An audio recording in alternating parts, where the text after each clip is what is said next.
Salut les surfeurs de la vie, bienvenue sur That Wavy Life, le podcast qui vous aide à mieux vous connaître, à apprendre à observer le flux naturel de la vie pour pouvoir la surfer et en profiter en étant complètement vous-même et en faisant ce que vous voulez vraiment faire.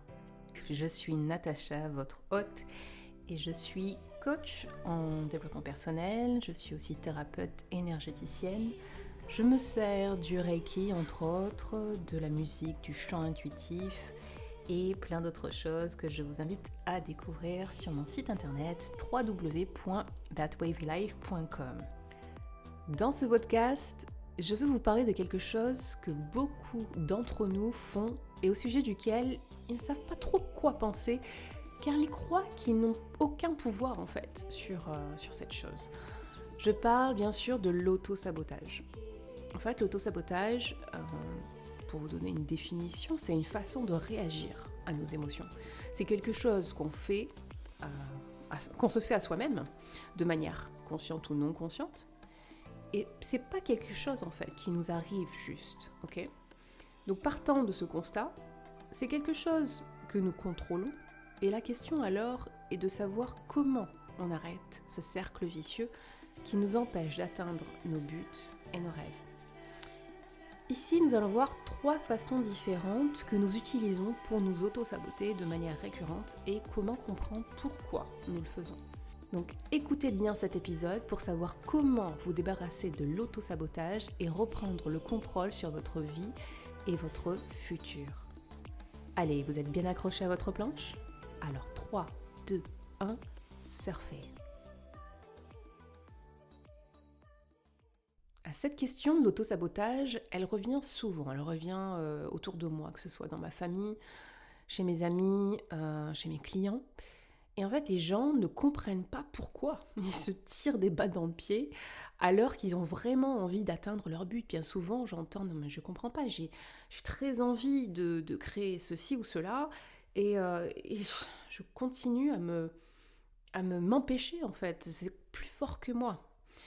Est-ce que vous êtes déjà dit ça ? C'est plus fort que moi, il faut que je fasse autre chose ou il faut que j'interfère dans le processus, de ce que je m'étais prévu. Et alors si vous êtes dans ce cas-là, écoutez bien ce qui suit. Donc comme je vous l'ai dit, l'auto-sabotage, c'est une façon de réagir à nos émotions. C'est très important que vous compreniez bien ça pour comprendre la suite. Et cette façon d'agir est quelque chose que nous contrôlons. Ça aussi, c'est super important à bien intégrer et à accepter. La première chose à faire ici, si vous voulez arrêter de vous auto-saboter, c'est de prendre vos responsabilités. Vous voyez, je vous parle de contrôle, de responsabilité, c'est-à-dire que là, on prend les choses en main, vraiment. Vous devez comprendre que l'auto-sabotage, c'est un choix que vous faites pour vous sentir d'une certaine façon. Alors, je sais, c'est difficile pour certaines personnes qui se disent que elles sont victimes de ce qui se passe, elles sont victimes des événements, de ce que les gens leur disent, mais réappropriez-vous votre pouvoir. Parce que prendre la responsabilité, c'est pas se blâmer pour quelque chose, c'est récupérer son pouvoir. Vous avez le pouvoir sur votre vie, sachez-le, intégrez-le et reprenez-le, sentez-le. L'auto-sabotage, c'est le fait de se créer inutilement des problèmes qui interfèrent avec notre propre but, nos propres désirs, rêves. Ce qui nous fait vivre une vie riche et épanouissante, et je ne pense pas que vous direz le contraire, en tant qu'être humain donc, c'est d'avoir des buts et ensuite de faire en sorte de les atteindre. C'est ça qui nous fait vivre, vibrer. Et ce qui est beau, c'est que nous sommes capables de planifier et c'est vraiment quelque chose d'extraordinaire. Et pourtant, certains d'entre nous, nous avons des buts et ensuite, nous interférons dans notre progression vers l'atteinte de ces buts. Donc, comme je vous disais, on se tire des balles dans le pied, on se met des bâtons dans les roues. Appelez-le comme vous voulez, mais je pense que ça résonne pour vous. Et une des façons dont beaucoup de gens le font, c'est par la procrastination, c'est-à-dire remettre des activités à plus tard, et des activités qui elles-mêmes pourraient nous rapprocher de nos buts. Et en général, on le fait parce qu'on a peur d'échouer ou parce qu'on a peur de ne pas obtenir tout de suite le résultat que nous souhaitons obtenir. Beaucoup d'entre nous passent tellement de temps à rechercher des faux plaisirs, ce que j'appelle des faux plaisirs. Et ça interfère vraiment avec nos progrès, nos actions envers ces buts. Les faux plaisirs, ça va être des activités distrayantes, justement qui nous distraient de notre objectif, qui nous font penser qu'on se donne du plaisir, mais le véritable plaisir, soyons honnêtes, si on est vraiment objectif et honnête envers soi-même, c'est le plaisir d'accomplir ce but. Les comportements d'auto-sabotage peuvent être, par exemple, de trop manger, de trop boire, passer beaucoup trop de temps sur les réseaux sociaux, passer beaucoup trop de temps sur Netflix, etc., etc. En fait, c'est tout ce que vous faites au lieu de faire ce que vous aviez prévu de faire, qui contribuerait à vous rapprocher de vos buts. Le fait de renoncer, d'annuler des rendez-vous est aussi une façon de s'auto-saboter. Si ça ne va pas assez vite, nous abandonnons. Mais si nous abandonnons, ça ne va pas faire avancer plus vite les choses. Ça, vous vous en doutez et vous l'avez constaté vous-même. Je vous apprends rien. Le problème avec l'auto-sabotage, c'est qu'on s'y habitue. C'est un peu comme une drogue, c'est un automatisme après. On finit même par ne plus se fixer d'objectifs du tout parce qu'on sait pertinemment qu'on va s'auto-saboter. Voilà, d'où le cercle vicieux dont je vous parlais tout à l'heure. Alors on prend de l'avance et on tue l'oiseau dans l'œuf, si on veut avoir une image, et on se fixe plus aucun but. Et ça, c'est de l'auto-sabotage. Et c'est super dommage d'en arriver là, car on peut se défaire de cette spirale infernale d'auto-sabotage. Et on peut le faire parce qu'on a le contrôle, comme je vous disais, sur notre vie. On a ce pouvoir-là. En fait, il faut aussi savoir, pour se déculpabiliser, que c'est très humain de s'auto-saboter à cause de la façon dont notre cerveau fonctionne. Donc métaboliquement, physiologiquement, le cerveau va rechercher la facilité, le confort, le plaisir. Donc sachant cela, il nous est donc possible de réécrire le programme que notre cerveau a installé, ou en tout cas que nous avons installé dans notre cerveau. Alors il y a 3 choses principales que vous pouvez regarder chez vous pour voir si vous êtes dans cette spirale d'auto-sabotage. Parce que si vous avez cliqué sur l'épisode auto-sabotage, par curiosité ou parce que vous vous sentez concerné, peut-être que vous ne savez pas encore, vous n'êtes pas encore bien sûr que vous le faites pour vous-même. Mais là, du coup, je vais vous donner 3 indices qui vont vous faire comprendre que vous vous auto-sabotez. Le premier, c'est le fait de dire « Moi, je ne me sabote pas du tout ». Alors, si vous entendez des gens qui vous disent « Moi, je me sabote pas du tout », alors posez-leur la question « Ok, est-ce que tu as des buts en ce moment ?» Et si la réponse est non, c'est que ça révèle déjà un auto-sabotage. Parce que l'ultime sabotage, c'est de ne pas planifier son futur, de ne pas posséder votre futur comme si c'était votre propriété en fait, parce que c'est votre propriété. Vivre dans le moment présent, alors je vais l'opposer tout de suite à ça parce que si moi j'y ai pensé, c'est qu'il y a d'autres personnes qui écoutent qui vont y penser. Ils vont se dire oui, mais quand on vit dans le moment présent, on n'est pas dans le futur, donc finalement est-ce qu'on s'auto-sabote quand on est dans le moment présent ? Non, c'est pas ça. Et d'ailleurs, Eckhart Tolle le disait dans son livre du moment présent, Le pouvoir du moment présent, c'est que on peut avoir des buts et des objectifs, mais être dans le moment présent, c'est ne pas regarder en permanence justement vers le futur. Se fixer un but, on peut se fixer des buts et être dans le moment présent. Parce que c'est super important d'avoir des objectifs pour soi-même et vivre ce déroulement, ce processus, toujours dans le moment présent. Être vraiment en présence. Donc, c'est pas du tout, ce ne sont pas des concepts opposés. C'est le premier indicateur, donc si vous n'avez pas de but, vous êtes dans l'auto-sabotage. Encore une fois, la plupart des gens ne le font pas car ils ne veulent pas être déçus peut-être par leur propre auto-sabotage, alors ils s'auto-sabotent en avance, comme je vous l'ai dit, on étouffe l'oiseau dans l'œuf, avant même qu'il ait pu voir le jour. Moi, j'ai connu ça pendant longtemps, très longtemps, en fait après avoir déçu mes parents, surtout mon père, en ratant ma première année de médecine, j'avais plus vraiment aucun but, aucune envie. À l'époque, je ne me rendais pas compte, mais maintenant je sais que je pensais je suis trop nulle, j'ai raté médecine, je suis bonne à rien, je ne réussirai rien. En fait, rater médecine, c'est que j'avais plus rien à faire dans ma vie. Vous voyez à quel point j'avais l'esprit ouvert. Donc j'étais vraiment convaincue de ça, et pendant plusieurs années, une dizaine d'années, et je me suis totalement auto-sabotée pendant tout ce temps, pendant plus de 10 ans. Je voulais tellement plus décevoir qui que ce soit, que j'avais tellement peur de l'échec en fait, que je n'avais aucune aspiration ou but dans la vie. La deuxième chose, le deuxième critère pour voir si vous êtes dans l'auto-sabotage, c'est le manque de conscience. C'est-à-dire que vous n'êtes même pas assez conscient de votre vie pour vous rendre compte que vous vous auto-sabotez. Et ça, c'est clé en fait. Quand je suis en session avec mes clients et que je leur parle de leur schéma d'auto-sabotage, ils me disent la plupart qu'ils ne savent pas. En fait, ne pas prendre le temps de cette introspection pour savoir ce qui se passe en nous, ce qu'il se passe dans notre propre vie, et repérer les schémas répétitifs d'action et d'émotion, les schémas de pensée, c'est aussi de l'auto-sabotage. Et c'est pour ça que le coaching est super important. Échanger avec un professionnel qui va savoir quelles questions vous poser, qui va être ce miroir efficace pour vous, est super important. Je précise miroir efficace parce que, par exemple, parler avec quelqu'un qui n'est pas un professionnel dans ce domaine, ou quelqu'un qui est votre ami, ça va être un miroir, certes, mais ça va pas être un miroir efficace, dans le sens où il va pas vous renvoyer à vous en permanence, pas vous poser les bonnes questions. Un ami ou quelqu'un qui n'est pas professionnel va sûrement vous renvoyer quelque chose de lui, en fait, revenir à lui, parce que lui-même, ça lui fait écho ce que vous lui dites.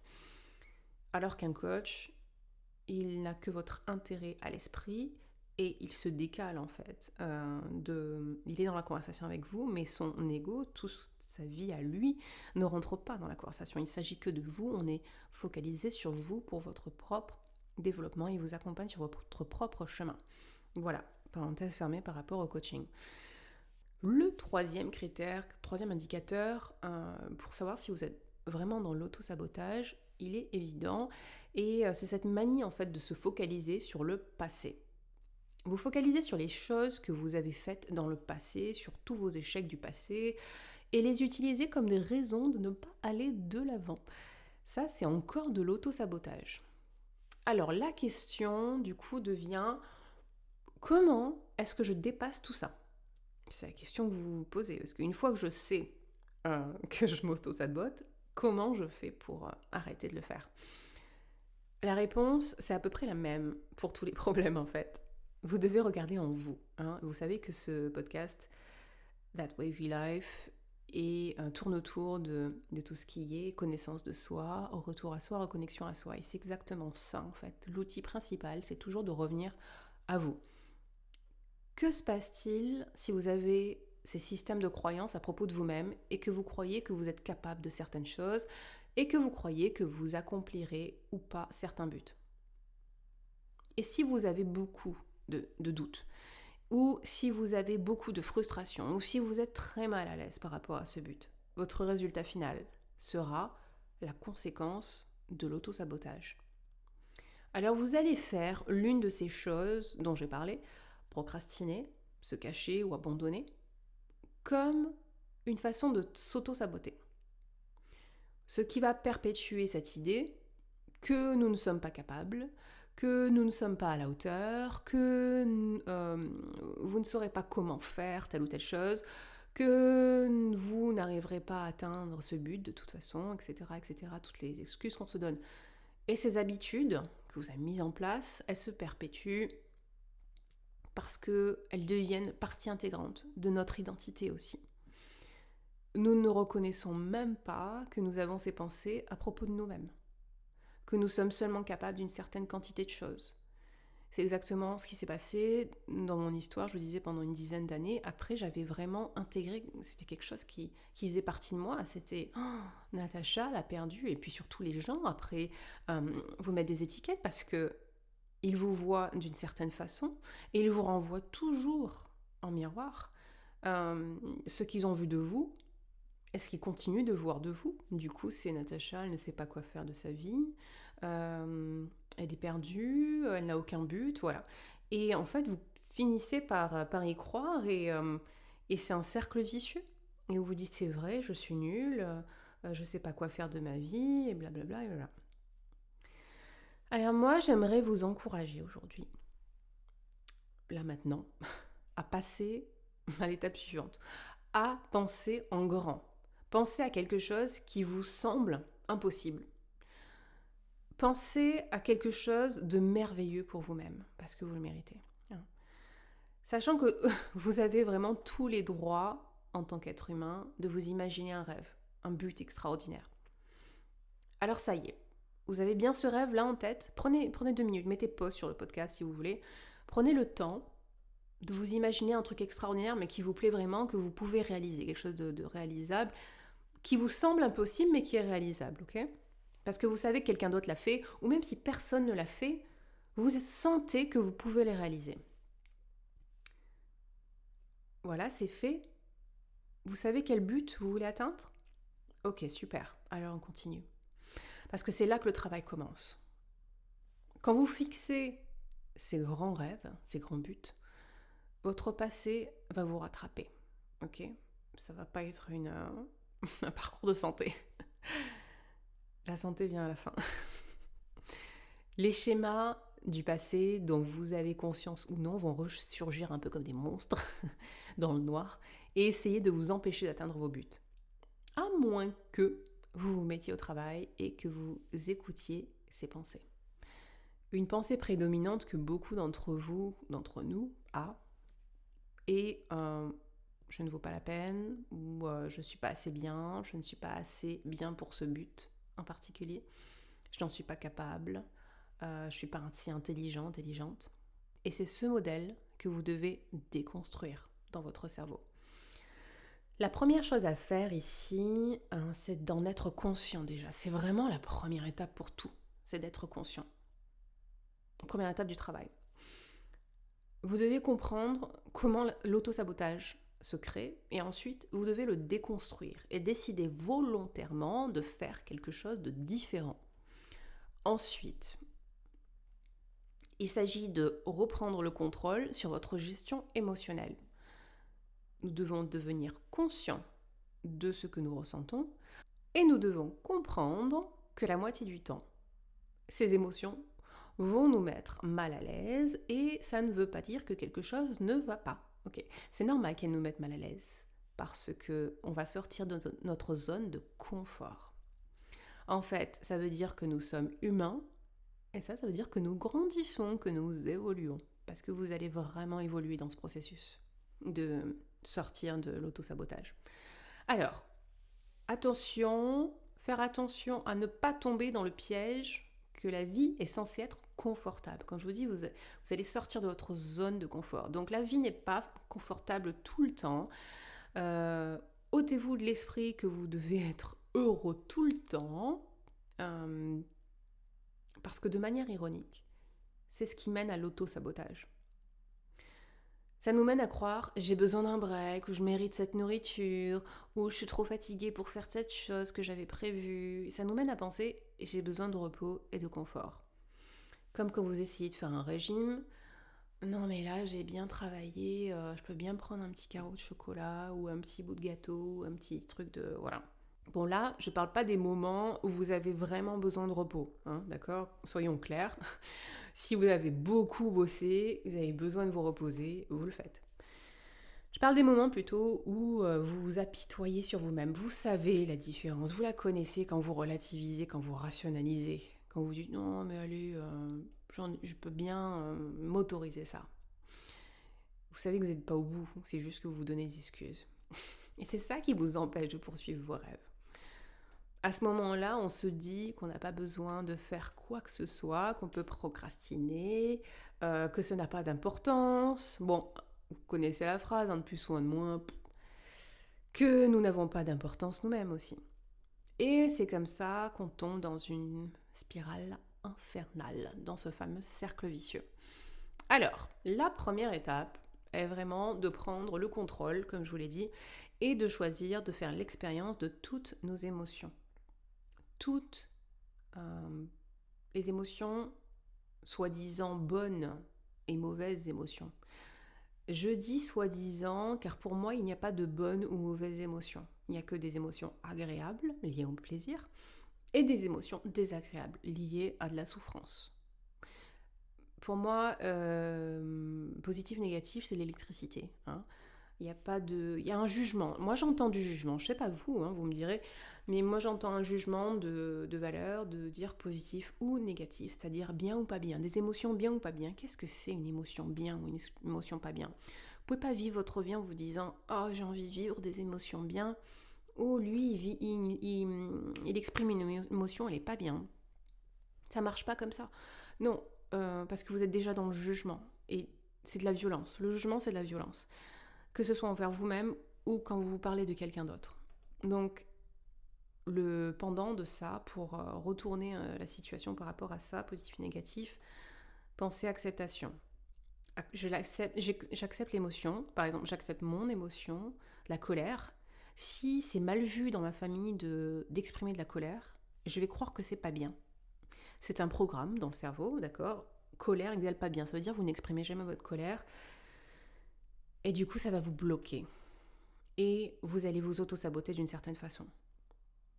Donc quand vous êtes dans l'acceptation de la colère, ok, c'est une émotion qui vient pour exprimer un besoin qui n'est pas assouvi. Et ça, on en parlera, ça me fait penser à la communication non violente, on pourra en parler dans un autre podcast. Mais bon, je ferme la parenthèse par rapport à ça, émotion positive, négative, pour moi, n'existe pas.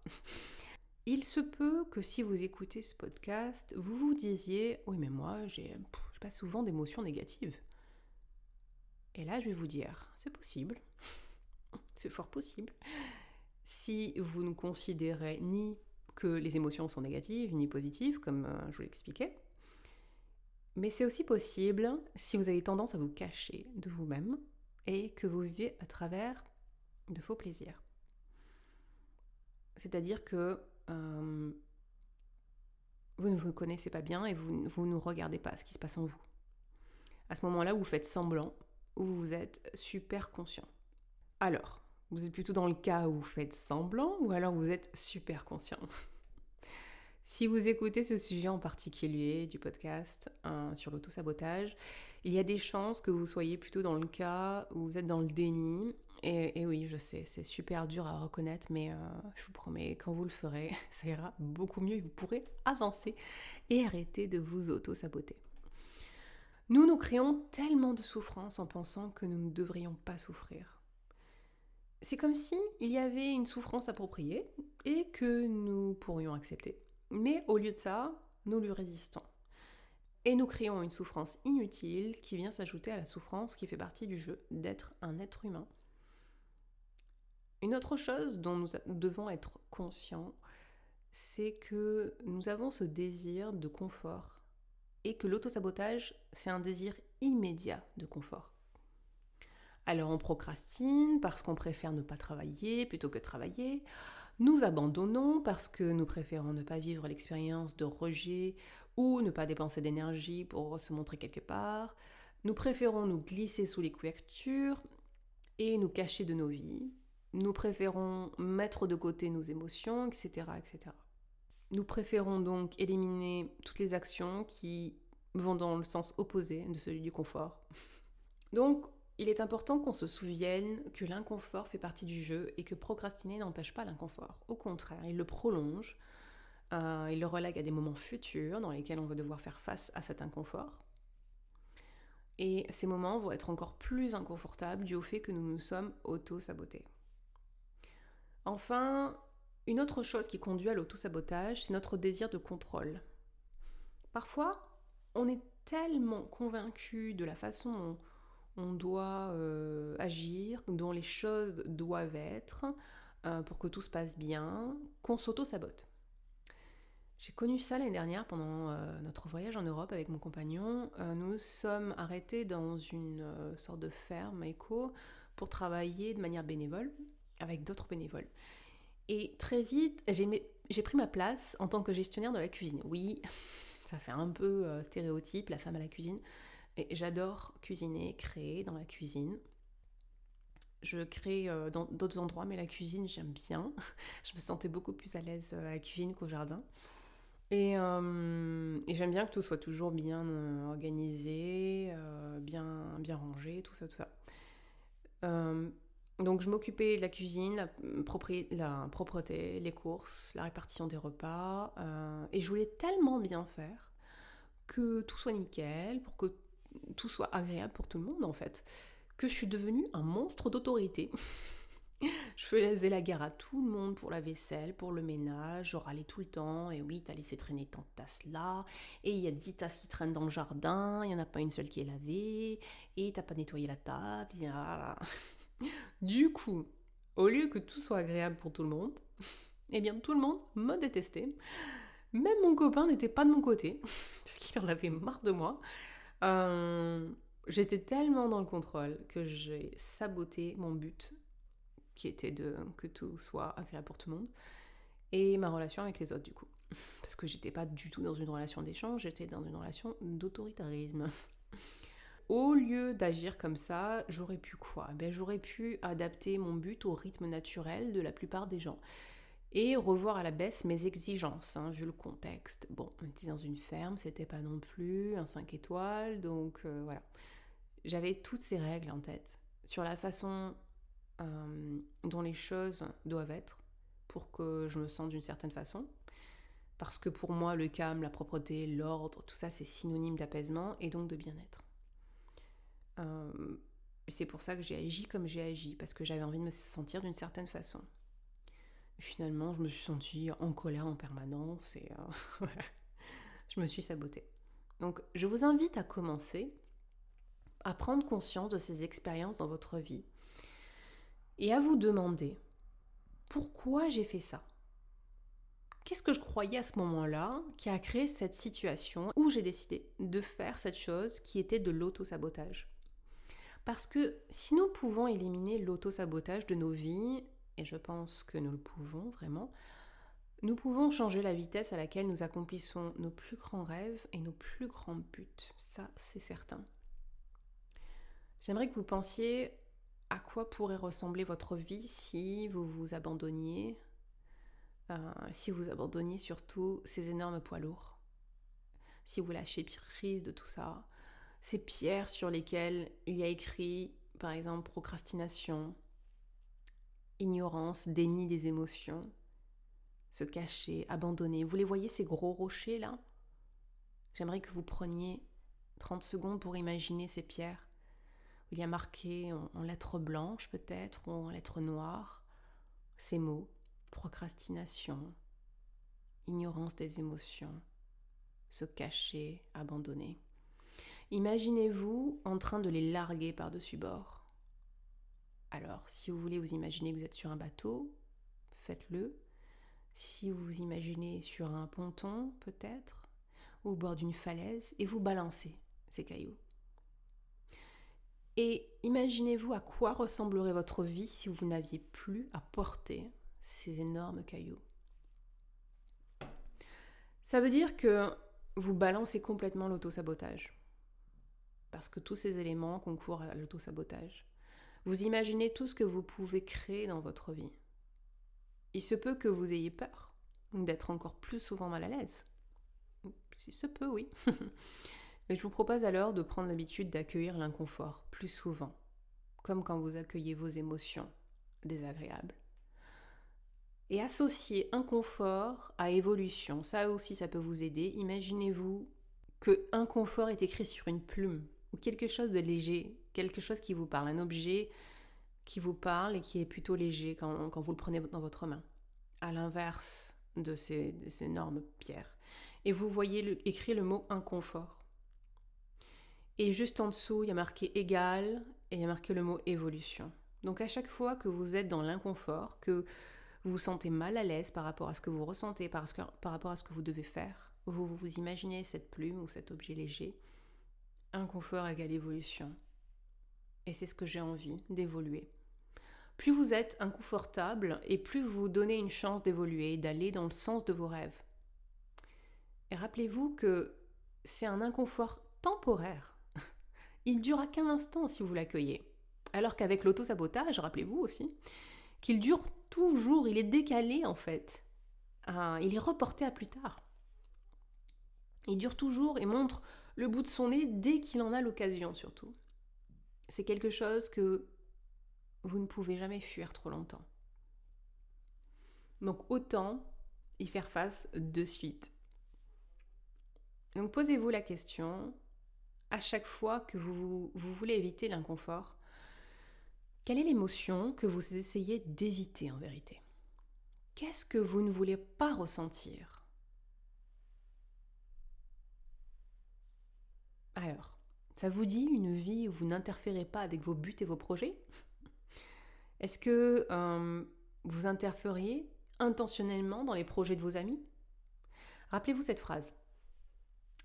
J'ai entendu il y a quelque temps et je l'aime beaucoup, c'est « Traitez-vous comme si vous étiez quelqu'un dont vous devez prendre soin ». Traitez-vous comme si vous étiez quelqu'un dont vous devez prendre soin. Si vous êtes responsable d'aider quelqu'un à atteindre ses buts, c'est l'opposé de l'autosabotage. Alors vous devez toujours vous demander à vous-même « Comment je peux t'aider ?» Comme si vous étiez votre meilleur ami, une personne que vous aimez énormément. Alors quand vous vous dites « Je ne veux pas faire ci, je ne veux pas faire ça », vous répondez « Comment je peux t'aider ?» Si vous vous dites « Je ne me sens pas de le faire », alors vous répondez « Comment je peux aider à te sentir de le faire ?» Comment je peux t'aider à arrêter de t'auto-saboter ? Faites-le même si vous n'avez pas envie de le faire. Faites-le même si vous êtes mal à l'aise de le faire. Faites-le même si, sur le moment, vous ne voulez pas le faire. Le but, c'est de créer un élan dynamique, on appelle un momentum. Et l'auto-sabotage ne sera plus qu'un lointain souvenir. Parce que l'auto-sabotage s'est installé de la même manière. L'auto-sabotage n'est pas naturel, il n'est pas inné, il a été automatisé.